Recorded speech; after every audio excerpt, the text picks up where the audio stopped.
Let's take a look here at section 3.3, real zeros of polynomials. So in the previous section in 3.2, we ended out by,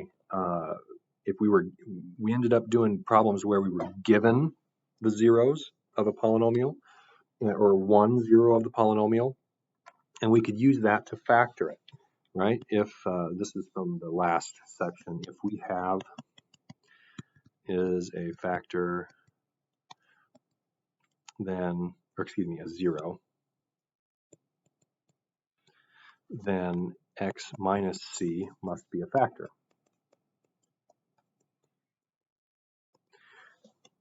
Okay, so this is what we used in the last one. So in the last section, they were giving us zeros, right? If we had some polynomial and they said, suppose, 4 is a 0, then we could say, okay, x minus 4 must be a factor.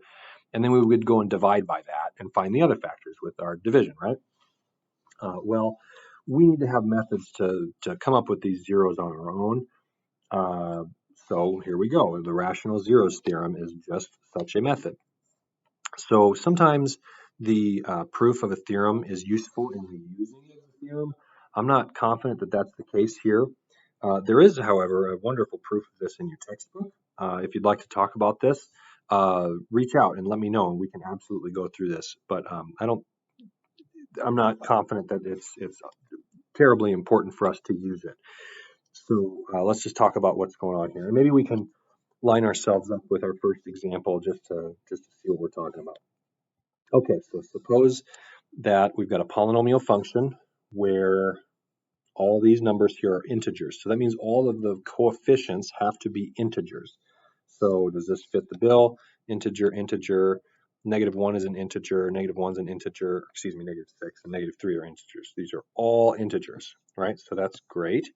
So that means we're good with the setup part. So suppose this is a polynomial. We got all integer coefficients. Check.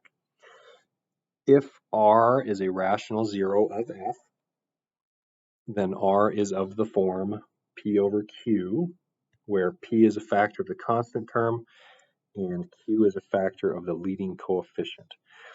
Okay, something to point out real quick is the structure of what this is saying. This is not at all guaranteeing that there are rational zeros of a polynomial function. Maybe there aren't. We could probably come up with some we could probably come up with some polynomial functions that have no rational zeros. Maybe this one, right? That doesn't have any rational zeros. Any zeros of this are not real, right?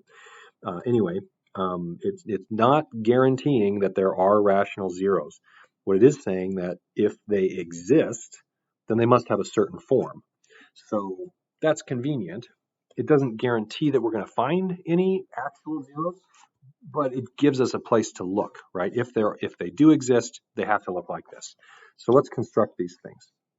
The numerator here of our potential zero has to be a factor of the constant term, which is 3. So our possibilities for P, these are just going to be factors of 3, right? So plus or minus 1, plus or minus 3. Our denominator here is going to have to be a factor of our leading coefficient, which is 2, right? So Q is going to be or must be among the list plus or minus 1, plus or minus 2, right? Those are our factors of 2. Okay, now we combine these to say, well, what are the possibilities for P over Q? Well, just combine them, right? We would have 1 over 1 and 1 over 2. So 1 over 1, 1 over 2. And we know that 1 over 1 is 1, and we don't really have to write 1 over 1. We can just write 1. But we're going to have plus or minus attached to both of those, right? Okay, so we got 4 things there so far. And then we would match up our other possible numerators. So 3 over 1, which is just 3, and 3 over 2. So if rational zeros exist, they must be among these 8 things, right? So there's 8 possibilities. Now, we might look at this and say, man, 8's a whole lot. But take comfort in that there are only 8, right? So we know that there are infinitely many rational numbers. So if we were just to start guessing where the zeros are, there's infinitely many rational numbers. So if I would just start guessing, where do we start? You know, and where does it end? We're just going to be always, you know, there's infinitely many things to guess from. But the nice theorem here pares this list down to 8. And this is just so very few numbers. It's such a small list that we can just kind of rifle through these to check if they are zeros, right? We would just crank the value through the function. And eventually we're going to do that. We're going to do these in the next set of examples. But for now, all we wanted to do is list the possible rational zeros. And hey, we did it. There they are. Now, when we're writing these in a comma-separated list, we'll want to write, you know, -1, comma 1, comma -1/2, comma +1/2, -3, +3, and then -3/2, +3/2. We can probably list them in ascending order as well if we want to, but you know that's not exactly the hard part. So, okay, great. Let's do the same thing again. So we want to list all of the possible rational zeros of G here. Well, we're just looking at the leading coefficient, which is a 1, and we're looking at the constant coefficient, which is -12. So constructing our P over Q, our options for P are going to be factors of -12. So those are going to be, well, we can list all the factors of -12. So we got 1, well, plus or minus. We've got 2, plus or minus 3, plus or minus 4, plus or minus 5.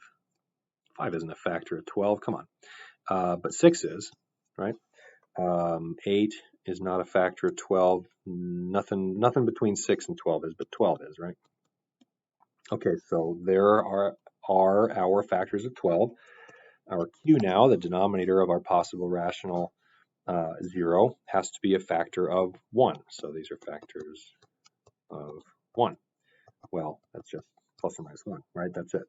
So our options for P over Q, we're just going to take each combination, right? 1 over 1, 2 over 1, 3 over 1, 4 over 1, right? Pair up all the numerators with all the denominators. So we're just going to end up having exactly that list, right? Plus or minus 1, plus or minus 2, 3, 4, 6, and 12. So here we have, what, 12 possibilities? Right, 6 times 2. So I don't know. It's certainly more than we want, but at the same time, it's certainly less than what it could be, right? Maybe there could be a million of them, right? There could be infinitely many.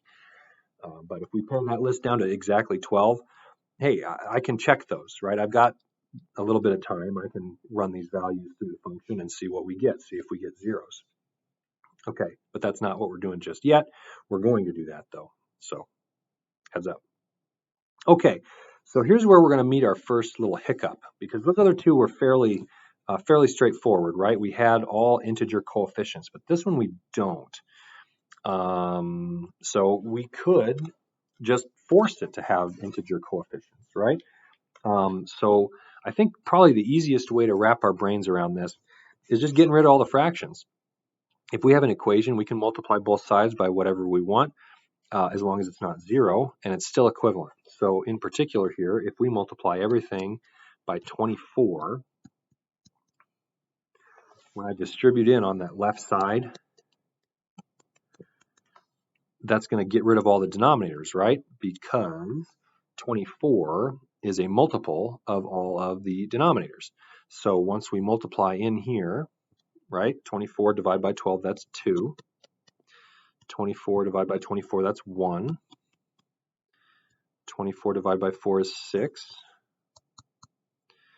It's getting kind of cluttery here. We're just distributing the 24 through, right? So we did that one.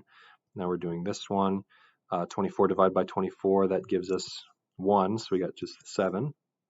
And then this guy, we would have 24 times 1/12 would be -2. Okay, so at this point, we look at this and say, hey, that's not what we were given. We don't want to say stuff about 24 times h. We want to say something about h. So if we want to, we can go ahead and subtract, not subtract, but divide by 24 on each side. Or we could write it like this, which is probably going to be preferred, or the easier way to do it. Okay, now we can look at this and we can probably say to ourselves, did I have to do this extra step? You know, we multiplied both sides by 24. Why couldn't we just go straight away and factor out a factor of 1/24 from all of these terms? And we totally can. And, you know, if that's the thing that's comfortable for you, you should do that. Usually, we're a little less comfortable factoring out fractions than we are multiplying to get rid of fractions. So I don't know. Either way, it's half a dozen of one and a six of the other, right? If that phrase applies, right? It's the same thing. All right. So now we have to find zeros of h. These are solutions to h of x equals 0, right? So if this thing is equal to 0, well, it's the zero product property, right? We've got a product of 1/24 and this polynomial. Well, if that's going to be 0, either this has to be 0 or this has to be 0. Well, 1/24, that's fixed, that's constant, that's never going to change. So this cannot be 0. So these have to be the same as the zeros of this polynomial.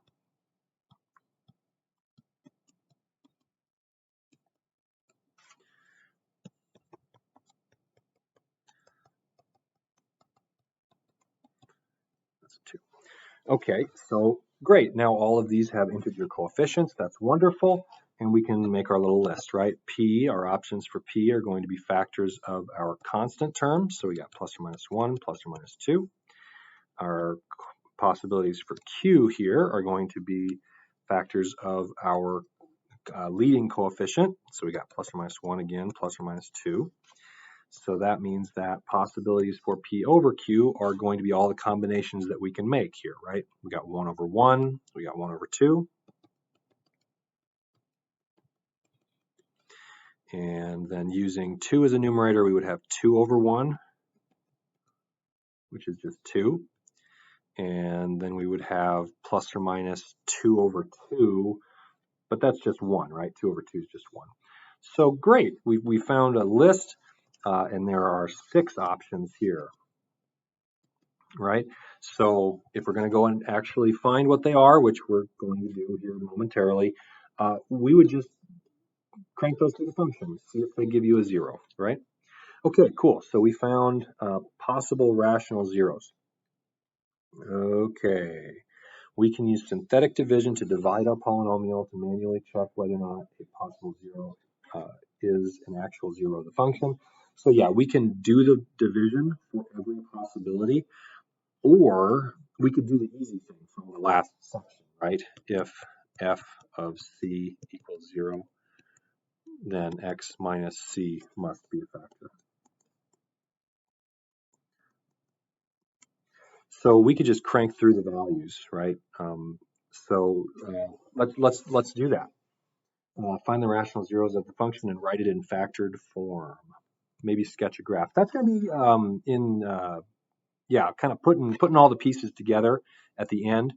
So we can do that. So we can put the pieces together at the end. I mean, even without finding any of the zeros of this, we can already start sketching the graph just based on the leading term and that constant. We know that the graph is going to have to go through the y-axis at -3, right? Because that's our y-intercept. If I put a 0 through the function, all those x terms cancel out. And then I know that the leading coefficient is positive, so it's going to go up on the right. I know it's an even degree, so it's got to go up on the left. So now all that really remains is finding those zeros, connecting the dots. So let's do that. Just real quick, we can remind ourselves what we had above. What was this? This was, we can just grab those from above, right? Okay, those were all of our possible rational zeros, right? And remember, we just took factors of 3 for our possible numerators and factors of 2 for our possible denominators. So here's an exhaustive list. If we have a rational zero, it must be in that list. So, you know, be systematic about this. Start from the left, go to the right, maybe try the easy things first. That might be another tip, I guess. But either way, we should just start checking these things. So are any of these actually zeros? Well, let's start putting them through the function. So if we put in 1, well, we got 2 times 1 to the 4 plus 4 times 1 to the 3 minus 1 to the 2 minus 6 times 1 minus 3. And we can do this. This is 2 plus 4 minus 1 minus 6 minus 3. Combining all of the negative stuff, we're going to have negative 10, right? And combining all the positive stuff, we've got positive 6, so that's going to be negative 4. But the big deal is that it's not 0. So that means that x minus 1 isn't a factor.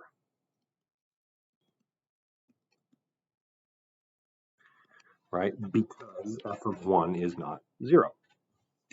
Okay, so moving down the list, we'll check the next thing. So we put negative 1 in there. So we got 2 times negative 1 to the 4 plus 4 times negative 1 to the 3 minus negative 1 to the 2 minus 6 times negative 1 minus 3. So cranking that through. The fourth power, all the even powers are going to make us have positive numbers here. So that's just a 2. That negative 1 to the third is going to remain negative.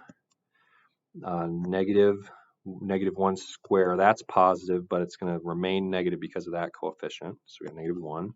And then minus 6 minus 1, that's positive 6 minus 3. Okay, so collecting all of our positive stuff, looks like we got 8. Collecting all the negative stuff, we have, well, that's awesome. It's also 8. So 8 minus 8 is 0. So that tells us that x minus this thing, so x plus 1, is a factor. And that's wonderful. Once we find a 0, then we know what we have for a factor, and we can divide. Right away we can divide, right?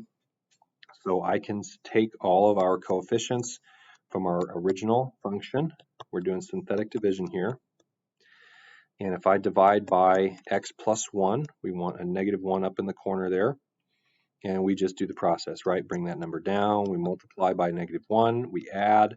Multiply by negative 1. We add.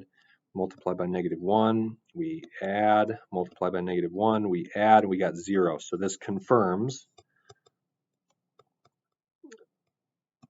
This confirms both that x equal negative 1 is a 0, and also, because it means the same thing, x plus 1 is a factor. So what that means is I can rewrite my original function as a product involving x plus 1, where the other factor is my quotient down here. So we divided a 4th degree polynomial by a 1st degree polynomial. We're going to get a 3rd degree polynomial. And we have our coefficients on the bottom there. Okay, great. So now we need to factor that part. And if we can, we want to do easy stuff. So once we found our 0 right there, we divided by it. And now if this thing has a form such that we can factor it easily, we should do that because it's easier. It takes less time, right? So we can see that we might want to take the factoring by grouping approach to factor these. But at the same time, I guess, if we didn't want to do that, we could just continue the process. So if there are rational zeros, they must be among the list we had to start with. Remove the negative 1 and positive 1, and then we can, guess at the other ones, right? We can absolutely do that. So, yeah, and we could, right? And then just plug those numbers through this polynomial and say, hey, does it make it 0? Something that we want to do, or at least think about, is multiplicity. So I know that x plus 1 is a factor. How do we know that x plus 1 squared is a factor?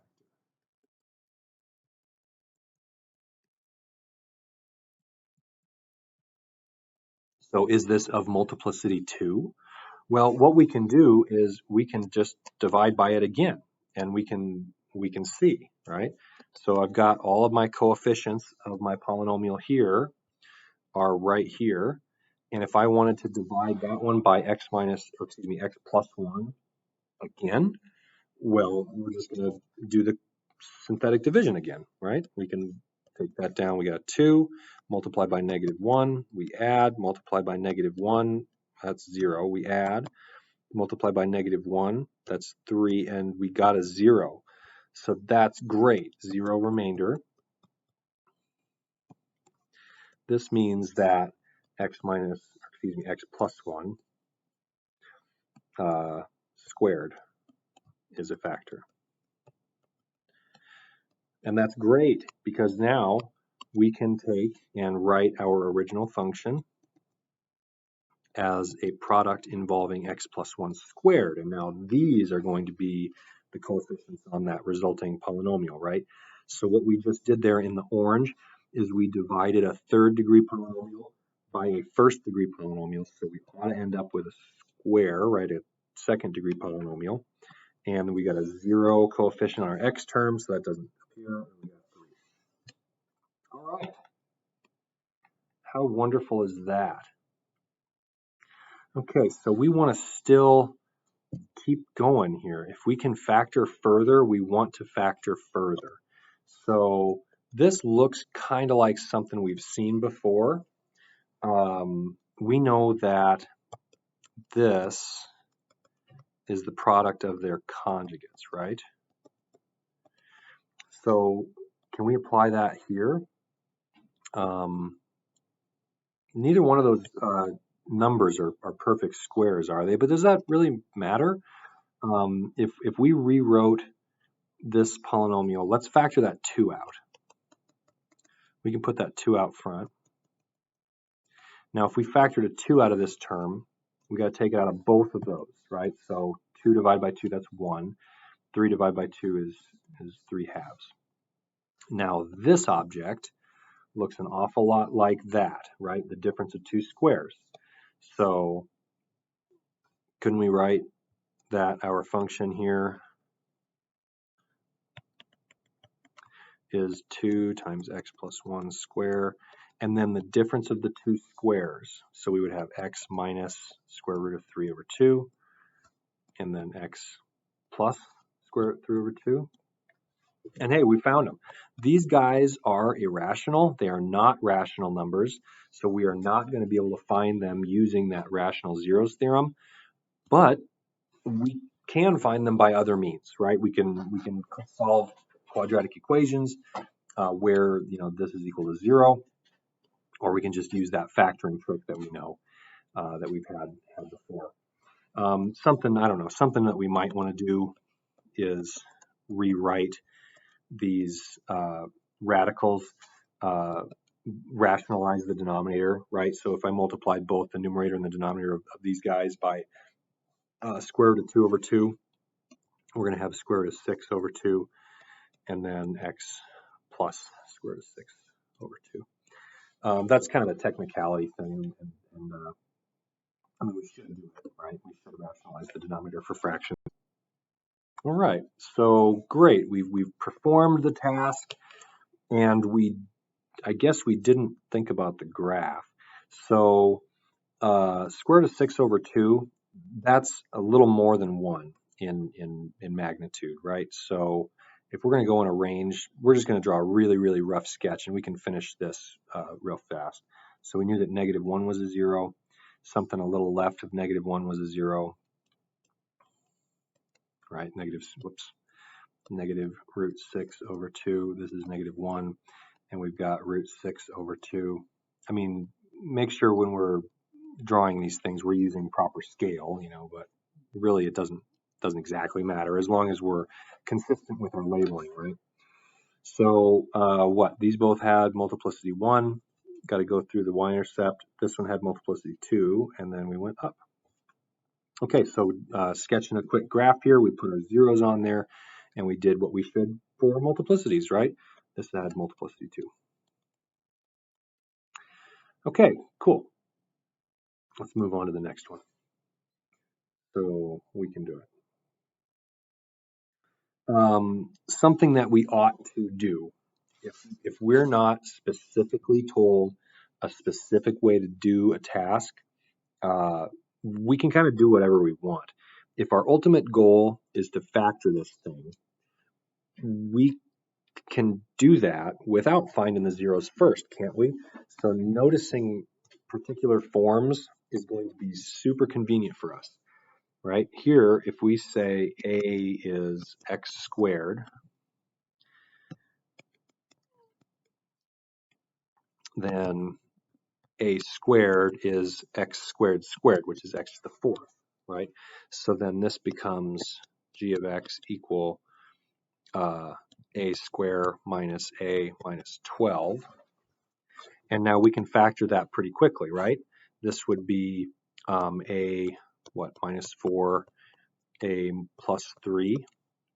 So we can then substitute back. We would have x squared minus 4, x squared plus 3, and then we can continue factoring this. So this guy, difference of two squares, right? X minus 2, x plus 2, and the other one was x squared plus 3.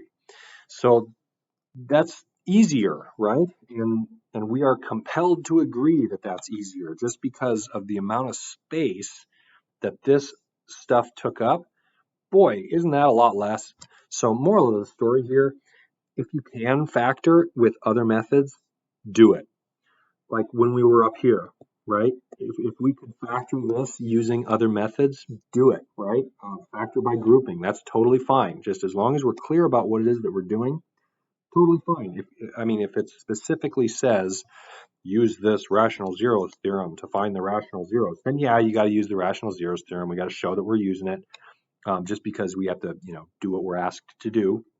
But if it just says factor this thing, that's done, right? We're finished. And if it just says find the rational zeros, that's done too, right? X equal 2, x equal negative 2. These are our rational zeros. This guy has no real zeros, right? And we can find that by trying to solve that. So that being said, just for the sake of doing the process, let's do this process. Let's also keep in mind that these things are zeros. Okay, so we already know this, and maybe we can use that to maybe shorten our little guess and check sort of thing that we're going to do with our rational zeros theorem, right? So let's go ahead and use the rational zeros theorem.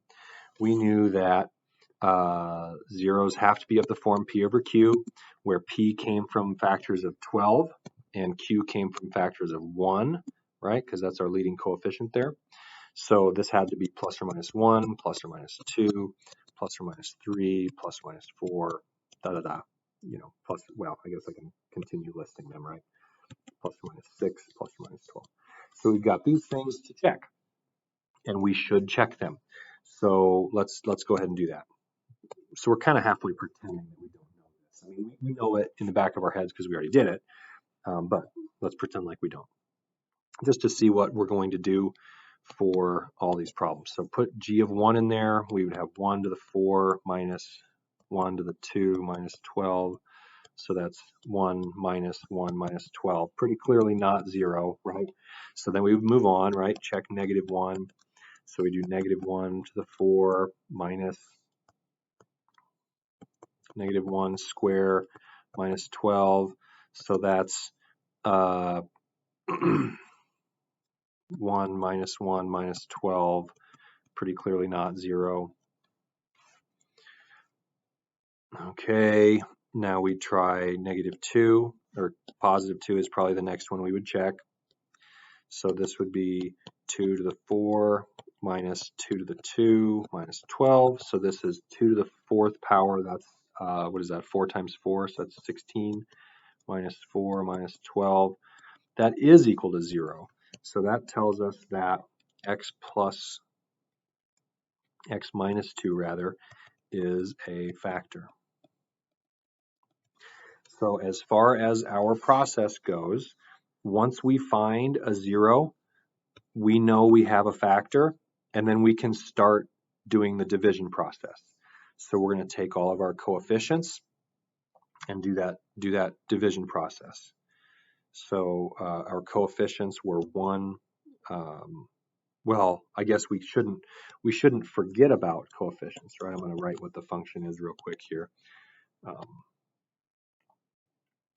Okay, so g was x to the 4 minus x squared minus 12. Now that's doing some weird stuff. Okay, that's over. Okay, so we want, when we're doing our division, we want to not forget about our missing terms, right? We got 0x cubed and we got 0x, right? That's going to be a place we make an error, so make sure we keep our placeholders in there. So we got our coefficients 1, 0, -1, 0, -12, and we're dividing by x minus 2. So we're going to put a 2 up in our little corner there, and we do the process, right? Bring down the 1. We're going to multiply 2 times 1 and put it here. Add, multiply, add, multiply, add, multiply, add. And that 0 remainder is good because we're checking ourselves. We're making sure, did I do it right?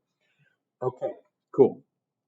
So something that we should do, and that we discussed on the previous one, or we should check if it has multiplicity greater than 1. So, I mean, we know that it doesn't, but we should check, right? So we're going to try it again. So 2, and try to divide by this same factor. So bring down a 1, multiply, we add, we multiply, we add, we multiply, we add. So this is non-zero. So that means that x equal -2 has multiplicity 1, right? Because it's not x minus, or excuse me, we tried to divide by it twice, and it didn't give us a 0 remainder the second time, which means that it can't be, can't be a factor of multiplicity, or excuse me, can't be a 0 of multiplicity 2.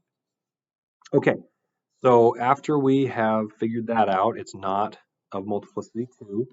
If we want to, we can start rewriting our function using the factor we just found. And we've got our coefficients out front here, right? We've got, that'd be an x cubed plus 2x plus 3x plus 6. That'd be a square there.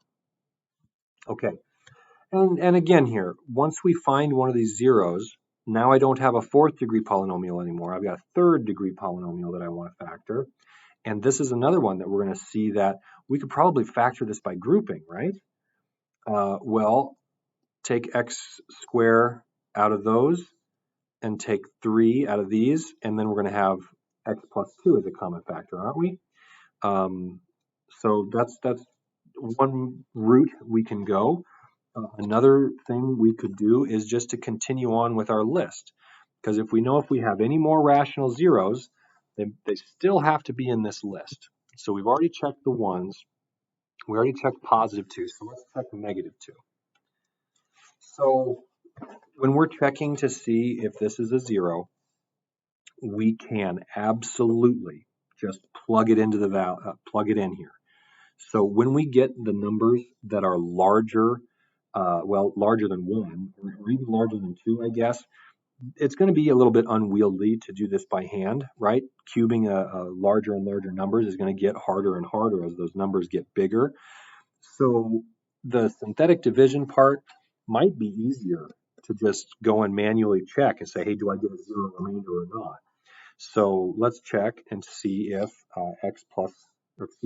let's see if -2 here is a 0 by using synthetic division on on that other factor that we found, right? Because we know that it's not going to be a 0, that one, right? -2 minus 2, that's -4. But maybe -2 is a 0 of this thing. So let's do it. Bring down our 1, we multiply, we add, we multiply, we add, we multiply, we add, and it is a 0, right?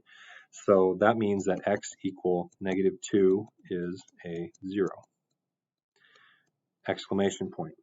So what we've done here, I guess, is just an alternate version of how we factor that guy. So we can rewrite our function now as a product, x minus 2. We know that x plus 2 is a factor.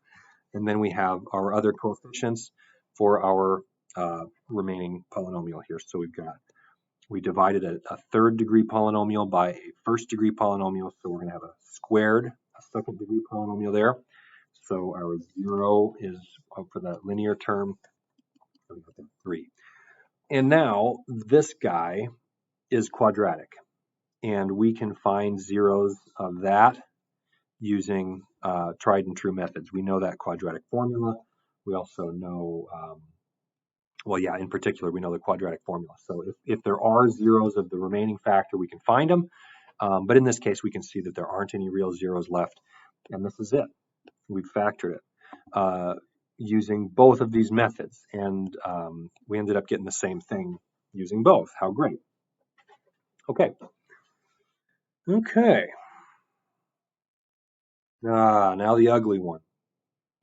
So let me quick rewrite what we had as our factored version here. Okay, so our original function that we were given, we showed above how we did this, right? We could just factor out 1/24. So now the zeros of these, so the zeros of, or rational, zeros of h are the same as rational zeros of this one, right?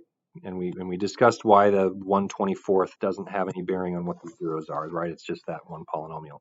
So 2x to the 4 minus x cubed minus 3x squared. I said 3 and I wrote a 6. Okay, so possibilities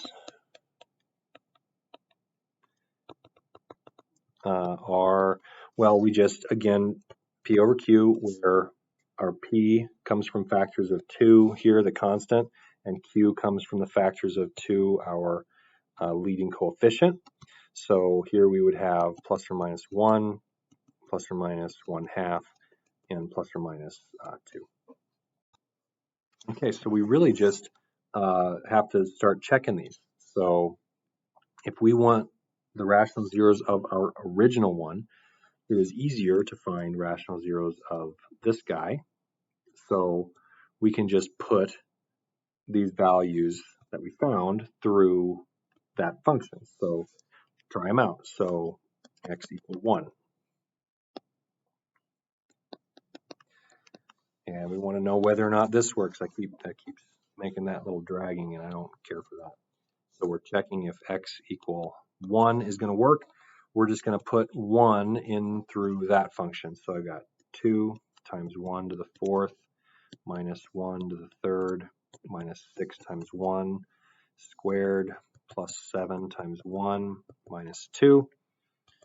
And we can do this. This is just 2 minus 1 minus 6 plus 7 minus 2. So collect all the positive stuff, we get 9. And all the negative stuff, we get 9, we get 0. That's so wonderful because we found the first thing and it was the first thing we checked, and that's going to feel real good for you, right? So this tells us that x minus 1 is a factor.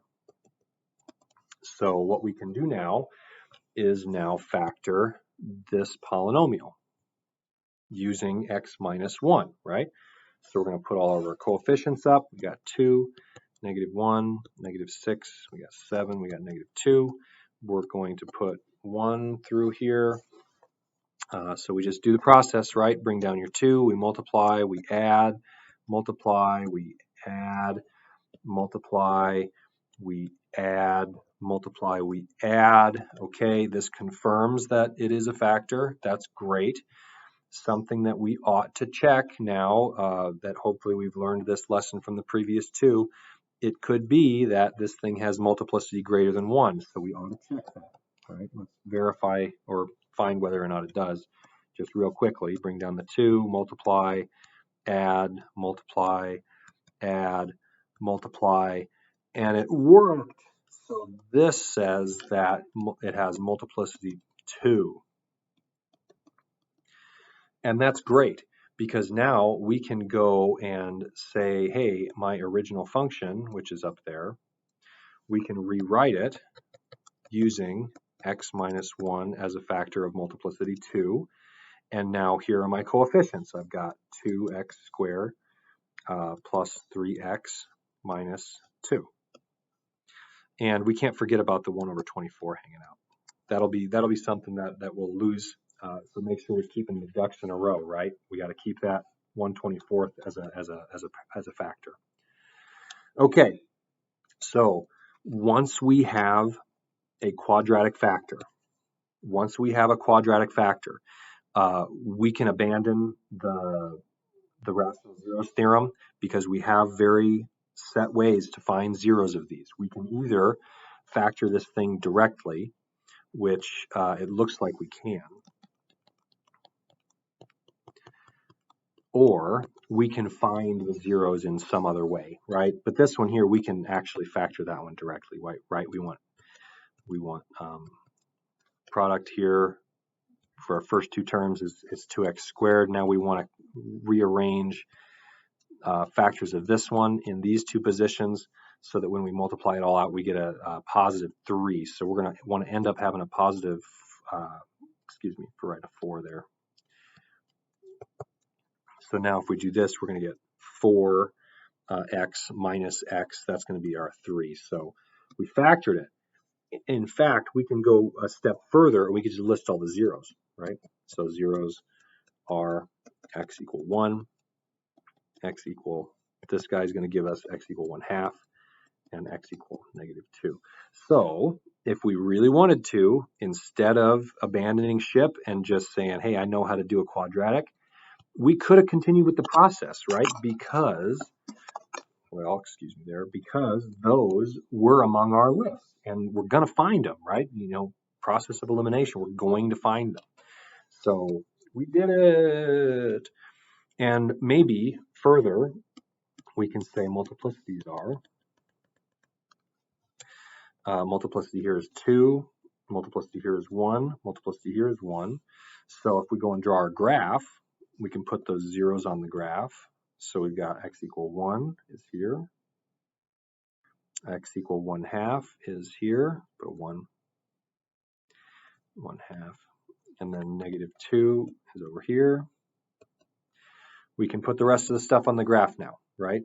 So our original function here, this was our original function.